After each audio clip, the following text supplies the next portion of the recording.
Baru-baru ini beredar video Desta yang seolah menyesal telah meninggalkan Natasha Rizky.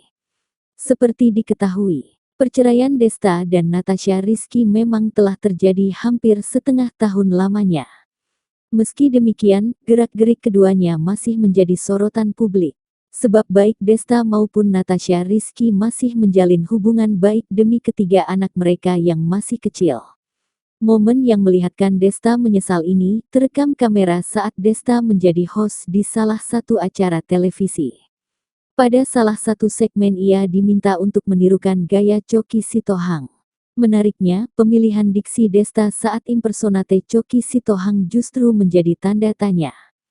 Pasalnya ia menyinggung mengenai perceraiannya dengan Natasha Rizky. Desta dengan fasih menatap ke arah kaca sembari menyinggung introspeksi dan statusnya yang telah melajang. "Lu tuh mikir nggak sih bro, lu tuh sekarang sendiri bro, lu harus introspeksi diri bro, apa yang mau lu cari di dunia ini?" Ucap Desta sembari menatap cermin. Ia pun seolah menyadarkan dirinya agar tidak mengikuti keinginan duniawi dan sadar mengenai apa yang hendak digapai. "Lu harus tahu apa yang lu mau, jangan cuma ngikutin kenikmatan dunia doang bro, sudah saatnya lu sadar siapa lu sebenarnya.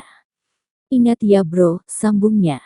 Belum berhenti sampai di situ, cuplikan video mendadak tunjukkan Desta yang diduga meminta maaf kepada Natasha Rizky dengan menyebut sang mantan menggunakan panggilan khusus mereka. "Maaf bye," ucap Desta sembari menangkupkan tangannya.